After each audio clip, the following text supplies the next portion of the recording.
Hey there, paper geeks and glitter nerds, it's Neenah the Crazy Geek character. And this is part 2 of the 150 candle card. So if you haven't seen part 1, you should probably go do that first. But here is where we left off. I was dry fitting to see how it all was going to look when I was done. And now I need to take everything apart to peel off the tape without destroying the cardstock. And then I have to cut down all the panels. Since I got some overcoloring around the stencil, I'm worrying about that one for version 3.0 of the stencil. A way to fix that part. So, but until then, I'll work with what I got. I'm going to use the stencil as a guide for how much I can cut off, and I'm even going to put a piece of tape just to make it easier on myself. This is 8 panels.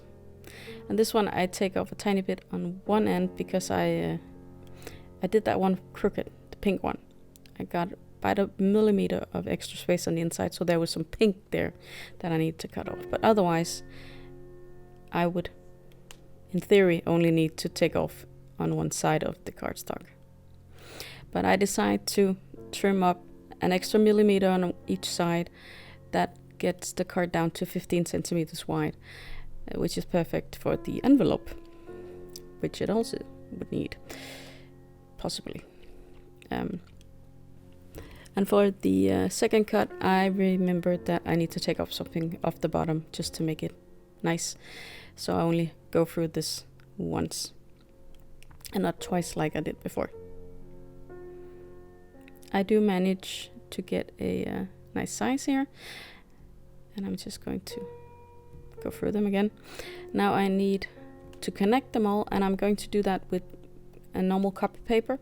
Just going to score it in the middle-ish, and then I'm going to glue them together with my Collal glue. It's a solvent glue, and it holds really nicely. Gets really strong. So that's what I prefer for this kind of thing. Here we have it. And I just need something to protect my table from overgluing.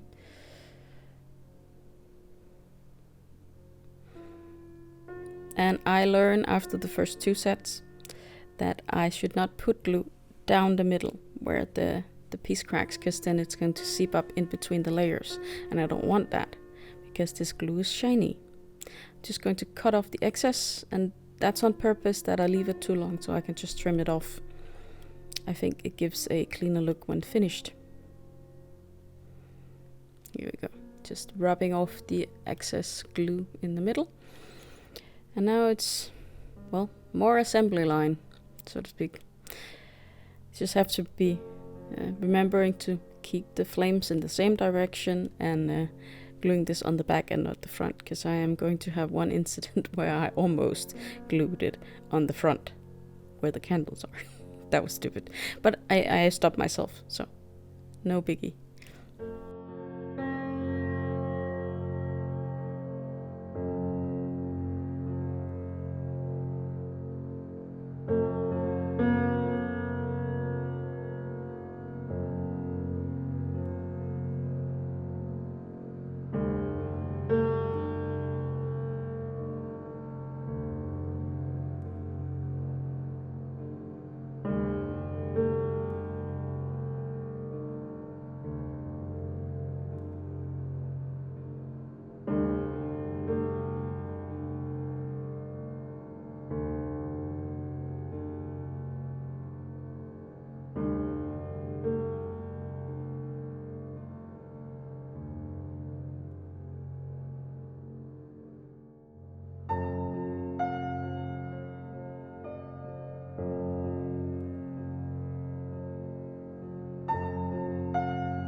My card does need a cover, and my original thought was that the inside pieces were going to be 14 by 14 centimeters, and then the front and back will be 15 by 15 centimeters. But I really didn't like that the front and the back were bigger than the inside when it came to it. When I looked at it, it was better that it was the same size, so it would have equal support all over when you set it up on the table or wherever you will display it. So I cut it down to fit with the others, 15 by 14 centimeters. And just going to stamp out my images so they can dry up before I have to color them. I normally do this, I prefer to actually do it the day before and leave it overnight so that I'm completely sure nothing will run, because with my luck, something will run. It's just typical. So I learned to have patience with my craft and plan ahead. And since I'm only doing these 2 stamps images, I didn't want to bother with the ScanNCut, so I will be fussy cutting them later. Or the lady has many thin parts, so I opted for using a knife instead of a pair of scissors. But her hair is easier with the scissors, I'd say. Now I just have to figure out what to do with the front, because it should be something on the front, right? Yes, they should. I have these stamp sets from Free Scoops with some different traditional Danish birthday things. The cake, of course, the layered cake with custard and fruit. Oh, and Jaina is very interested in what I'm doing. And when she comes over, I let her come up and just have a look at what I'm doing. And then hopefully she goes away. The other stamp set, which is not cake, is white buns, where you typically eat them with cheese or marmalade, chocolate, something like that, and hot cocoa with whipped cream on it. So these are the images I will use to make a custom pattern paper, you might call it, just white and gray. I didn't want anything too extreme. I have a lot of color going on the inside in general, so there was no need to go too fancy with the outside. I haven't yet colored up this set. Actually there are 2 sets, so I haven't gotten around to it yet. I should try. Could be fun.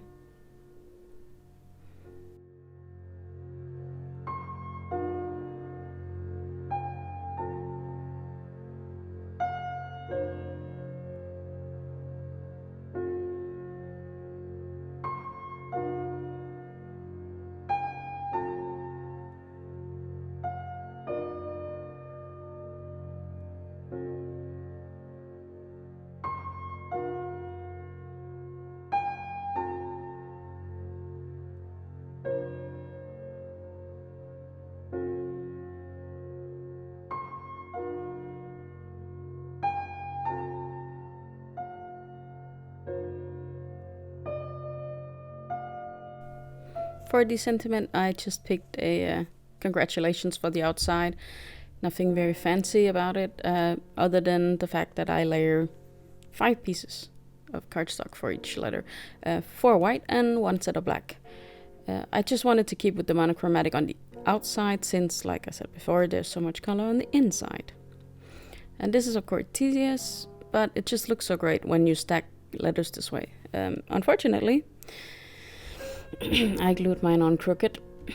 It's tilting a bit downwards, my word, and it's unfortunate, but I couldn't really fix it when I saw what had happened. So to compensate, I put on the ribbon crooked in the opposite direction. I hope that helps a bit. The outside isn't what is most important on this card, it's just the first impression you get when you look at it, so it is kind of important.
I believe this is where everything went wrong.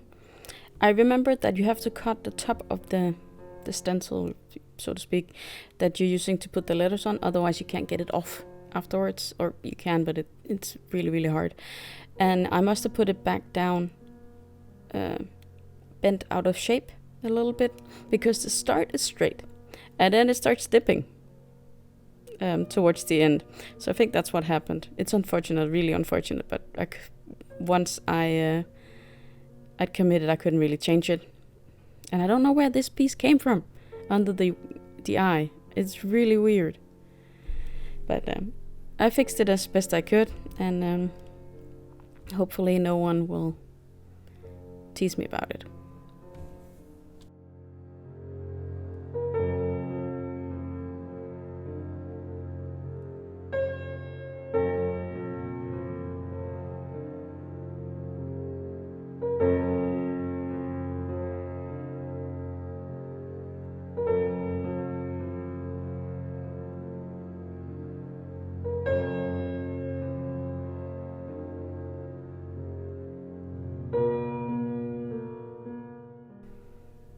Coloring.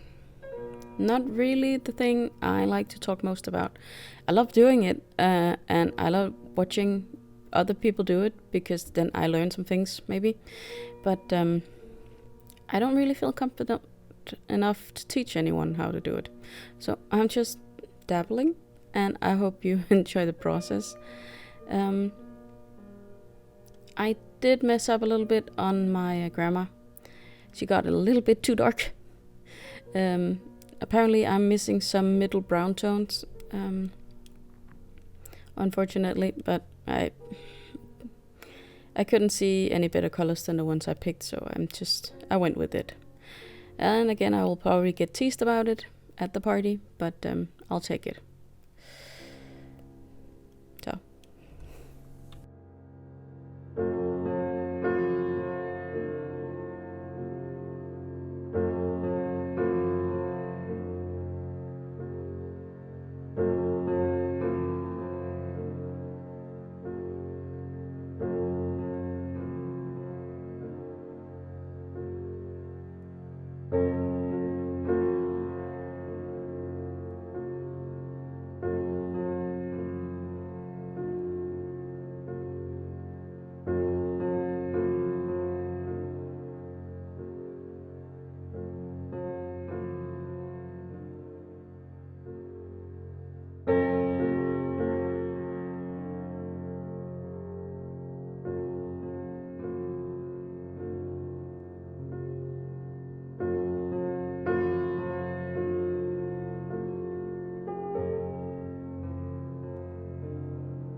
with the characters cut and ready. I just have to figure out the rest of the layout for this page.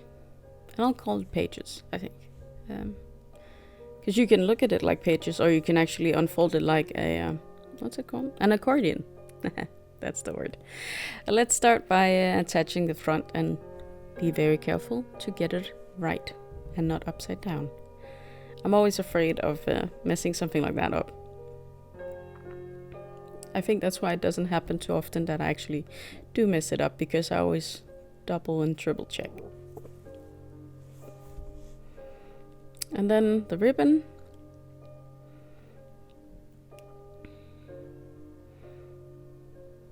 And like I said, I'm going to put it a bit crooked so that you don't see as much that my my congratulations is dipping.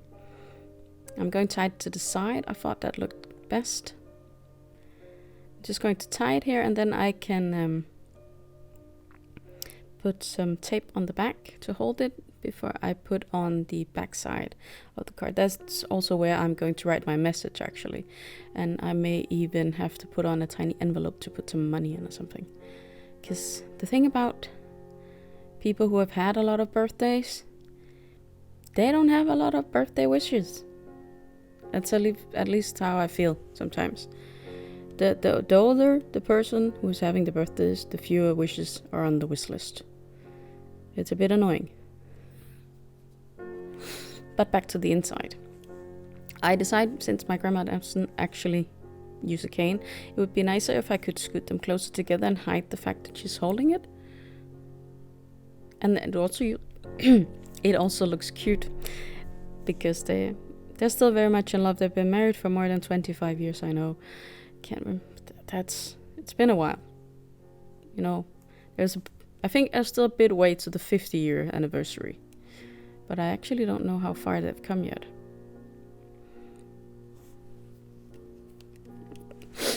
So, it's my grandma's second marriage, but my grandpa's first, by the way.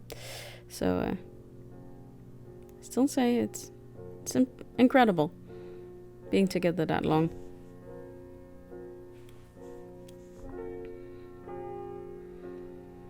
For confetti, I have these flags. It's our flag, Danish flag, and we, as I've said many times before, if you've been around and you've probably heard it, but we use our flag to celebrate events like birthdays and weddings and baptisms, christenings if you prefer, and all sorts of things. Anything that makes us happy, we pull out the flag and wave it around. So I'm just going to scatter these. I'm not very good at scattering, so it mostly entails me throwing things at the card and hope that they scatter visually pleasing. Otherwise they get a tiny bit of help. I didn't want to put too many, so just 3 on each page. And the bigger flags, they seem too big. And they were very thick. That was another concern of mine, that it may not fit in the envelope. There's a lot of layers already, so you shouldn't add too much bulk to the make. Now I finally gotten around to finding a sentiment. It's gonna go something like ready, set, blow. I think that's the counting down for them to blow out all the candles. I'm just marking off how much space I have for the sentiment, and then I have to get it stamped.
A little test run here to see that they fit spaciously there.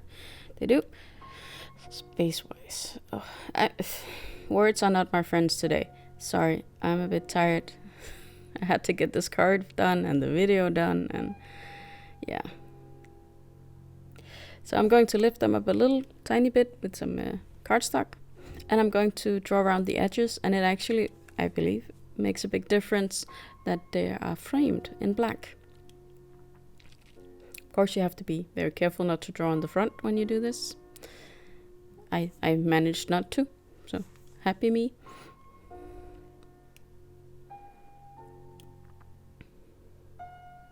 Because I thought they've kind of disappeared too much into the background at first glance. Here they kind of attract more attention to themselves, the words. So now we are almost done.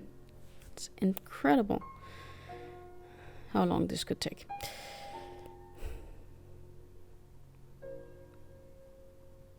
I'm very conscious about the glue if there's some beads of it sticking out.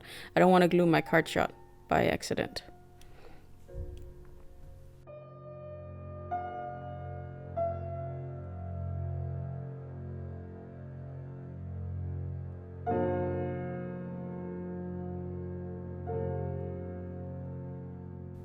after cleaning up a bit, I'm ready for the last details, which is glossy accents for the glasses and some pearls for grandma. Since this grandma had hanging earrings, I cut them off. There would be too much trouble trying to get them get cut around them. So I'm just going to give her what are these called? Tiny ones, those that stick to the ear, not hanging ones. And then I color in the pearls on her necklace with this bisque colored liquid pearls. And the liquid pearls not always so willing to stay down. They have a tension and they have a tendency to make these very tough peaks. So I used a cake decorator trick where I dipped my brush in water and rinsed it out, most of it, so it's just damp. And then sometimes you can pat down the liquid pearls. So here's the finished card. It was a long ride, but it was so worth it. I hope they enjoyed the card.